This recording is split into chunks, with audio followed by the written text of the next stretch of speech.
Welcome to the KBB podcast, and this is the first of our daily episodes direct from KBB Birmingham 2024. As you can probably hear, I am in the middle of the NEC. The show opened about an hour or so ago, and it's busy, it's bustling. Feedback from the exhibitors I've spoken to so far is that they're really pleased, and that's really good news. It is a beautiful, crisp, sunny Sunday morning here in Birmingham, perfect for locking yourself away from any windows and spending the day inside what is effectively a big artificially lit aircraft. It's okay though. I have my third cup of tea of the day on the go. I'm wearing comfortable shoes, and I'm assuming many stands will have pastries and other such things that I really shouldn't expect to be heated. So there's loads of great stuff to see in here. There's a really positive atmosphere. I think there's one question on everyone's lips, as we can't pretend that the show isn't being held against the backdrop of a very uncertain market. So we're going to ask people, we're going to have a little wander and see if I can find and put the one simple question to them. How's business? The company's Capel. My name's Danny Lay. I think generally business is very flat, and it has been since the end of the last quarter of last year. I think we've always been very sensitive to recessions as a company, and we knew that we were in recession in the final quarter of last year, and that's continued into this year. And things have got to change. You know, they've got to address it. The government have to address the situation we're in. So what are you putting that down to? What factors are causing this flatness?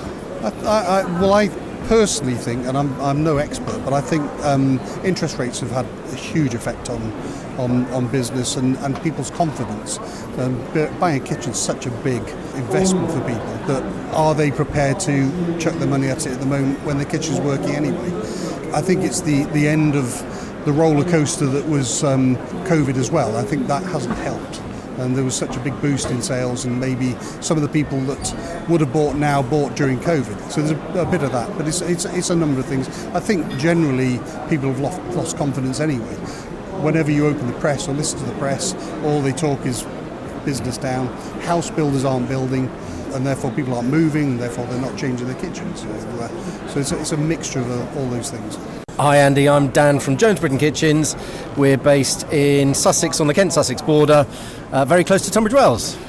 Business is a little on the quiet side. I think clients are taking their time or holding back, waiting for an election, undecided, and things are I'd just say a little bit on the quiet side.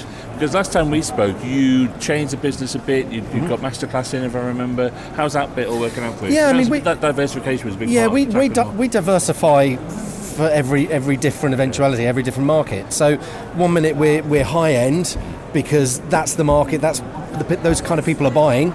And then when we want to dabble into something middle market, then we tend to. We're not low end. We're just not. Masterclasses work very, very well for us, but we feel that those people buying are those that have more expendable income. The credit crunchers hit people fairly hard, and so we're pushing ourselves a little bit higher in the market at the moment. Right, so it's the mid-market that's being squeezed the most? I would say so, yes. And what are you getting from your customers about why that delay is? Is it literally about waiting to see what happens with the interest rates or whatever, or is it about their own finances? What's it about? I think it's a mixture of the two. I think people are concerned about their investments, concerned about the election, concerned about rising prices of mortgages. You know, a lot of people, when the interest rates went skyrocketed, people were already in a 5-year mortgage.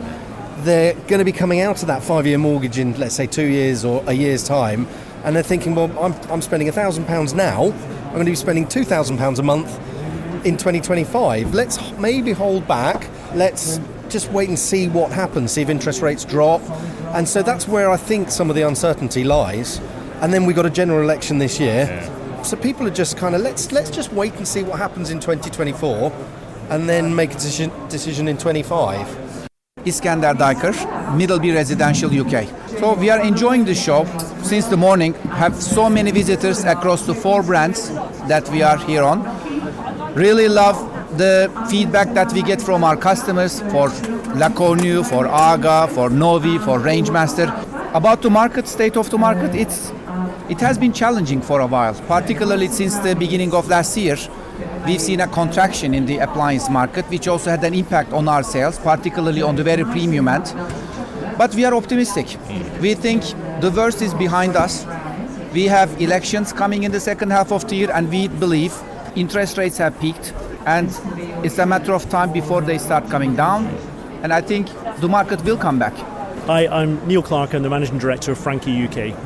So I think it's fair to say that 2023 was a challenging year for the business. I think for the industry as a whole. I think clearly consumers were reacting to high inflation, high interest rates, and it was difficult for the whole industry. I think what we're seeing is first shoots of recovery. I think at the start of this year. I think it looks like things are just starting to stabilise a little bit. I think that we're seeing some confidence coming back into parts of the market that maybe have been struggling over the last 12 months or so, and we're optimistic, cautiously optimistic, I have to say, because we're not going to get ahead of ourselves. I think it is literally step by step. Richard Sloan, Sonus Bathrooms. I can only really go on anecdotal evidence at this stage, and the reason I say that is if I go back to, say, our home market in Ireland, we would be considered a bellwether for the industry based on our kind of how deep our relationships are. If we see the market going in a particular direction, we'd have a really good feel for it. I'm hearing a lot from the competitive landscape in the UK and customers that it has been quite challenging, but because we're coming from such a new beginning, I mean, we're really only on a growth path, and that's obviously building. It's building quite nicely. Very happy with the progress we're making. My sense of it is there's no real easy business out there. The market has tightened up. There's been lots of headwinds. There's been a massive post-COVID correction. Inflation has bitten. Interest rates have gone up, although there's talk that they're going to start maybe stabilising and coming down. But I think there's been less consumers in market. I think those that are in market are spending and spending well. And I think people's expectations of bathrooms now is far more advanced than it was a number of years ago, but they expect more from the people that they engage with. And I suppose my message to retailers is you've got to work harder to win the hearts and minds of the end customer.